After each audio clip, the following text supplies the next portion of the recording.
Okay, so step one of this is going to be to put the proper size shim into the clamp. And this clamp's going to go on the front and the back of the catalytic converter as close as you can get to the catalytic converter. Now, these shims are marked. And you can see there, that one says 300, even though it's got the O in the middle cut out. 3-inch pipe is what is on mine. Yours may be different.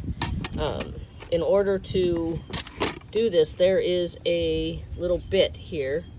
You're going to need a 1/4-inch socket, but for this part, it's on there so loose right now. I mean, I did the first one just by putting that in there and turning it with my finger.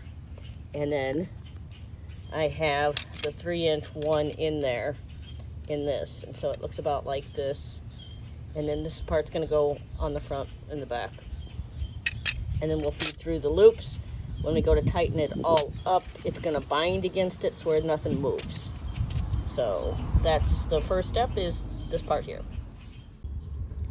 Okay, when you go to put these on underneath here, yes, notice I do have a bright pink catalytic converter because mine's been stolen. So we're doing this. Anyhow, when you go to do this, do it sideways to start with. You will hate your life much less trying to attach these bolts if you have gravity working in your favor. To start them, I just do it without the ratchet on, just to kind of get it in there a little bit, and then I have the ratchet nearby. Also, if you have one that's magnetic, you will be grateful for that at some point in this job. So I just kind of hold them, and I'm pushing with my finger a little bit to get it going. It's a little awkward because I've got the camera where I kind of want my face to be. So I'm a little sideways at the moment, but that's okay. Under the RV, there is a fairly decent amount of room to work. So anyhow, just get it started. And then once it's actually started pretty good, then you can turn it over the proper way, bring it all the way up close to the base of the catalytic converter like the instructions tell you. And then now you can tighten it down. So I'm going to stop filming so that I can get to the spot I want to be to make this a little easier on myself. Okay, so the next part involves finding a secure spot on the front of the vehicle to attach this one to, and you're just basically going to loop it on through. In this instance, I found a frame piece that has a nice hole I could thread through and go back down. It's much easier. Life will be much easier if you uncurl all the rope first and lay it out. Also, I highly recommend moving it out of the sun while you're putting the clamps on. Notice my clamps are on super loose right now. That's going to be kind of important to be able to feed this through very well. So they're just finger tightened up.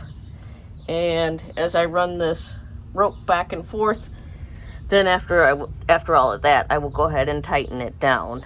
But right now, we need to have the play in order to be able to pull this through, because this is pretty heavy duty, and you don't want to get it anywhere near anything that's going to move. So like right now, I'm laying right next to the drivetrain. So I want to make sure I keep it far away from that. So you want it on pieces of frame here, something that's not going to be able to move. And then once it's all tightened down, you don't want it up against anything it's going to rub either. So yeah, I'm going to thread this through some more and come back in a few minutes. Okay, I have this on there finally. I'm not going to tell you it was easy. The big trick that I found is you really have to stretch your cable out first and make sure that you're trying to get it level on both sides. And then just be patient. Maybe having a pair of pliers that you can crunch the end down a little bit on the cable. I had one cable that had a part sticking out, so I couldn't get it through the last times. It was, so I kind of had to beat it up a little bit with the socket wrench to get it to fit. Sorry, I'm going to try not to make you too seasick here.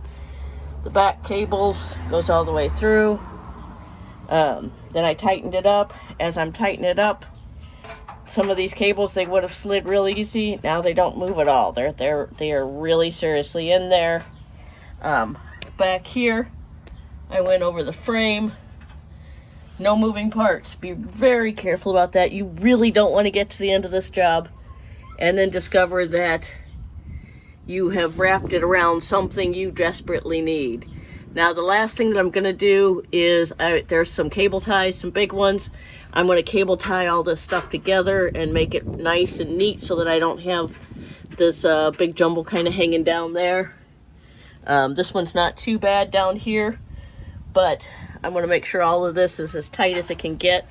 Like I said, once this is torqued down, man, these things don't go anywhere. So realize that you're going to have to spend some time. I think I've been out here, oh gosh, I don't even want to admit to how long, maybe 2 hours or so. Trying to get all this through. These were not the easiest thing. Once I got them going, they were pretty good.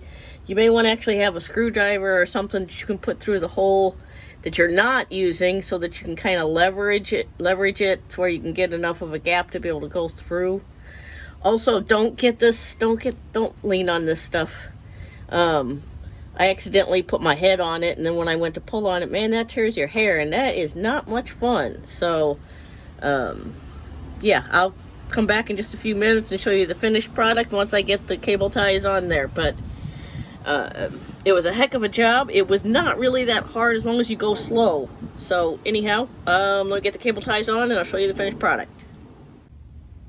Okay, I have zip tied the hell out of this thing. So now we have no dangly bits. Everything is secured all the way back. Yes, I've got it around the frame back here. I'm doing this on an RV, so I've got a lot more room to work with. I'm actually sitting up underneath, which is kind of entertaining. This is an absolutely doable job. You can do this. It needs a little patience. It needs a little bit of being able to wiggle back and forth underneath, and that's really about it. Now, this is the more expensive CatClamp. This is the nearly $500 one, or $425 or whatever it is. However, getting my catalytic converter stolen, they said this one was probably worth, the OEM one was probably worth about $400 or $500 scrap. And it cost me $1,800 to replace. I spray painted it pink. My VIN number is engraved in it in 3 different spots. And I put the CatClamp on it. I will actually even put the stickers in the window because I don't want to go through this again. It took the shop 2 weeks to be able to get the part. The parts are hard to come by right now because everybody's getting theirs stolen. This is a worthwhile investment. Protect your investment. Buy yourself a CatClamp. It's an afternoon project, and you can totally do this. You can totally do this. And I can see why they're not going to want this thing. For one thing, this is a replacement catalytic converter, and it's worth about $15 in scrap. So it's not worth anywhere near as much money as an OEM one. Yes, so there you have it. I'm attached to the frame on both sides. And, you know, if this nearly 55-year-old female can do this, so can you. So, anyhow, I recommend it. Thanks a lot for watching. Good luck.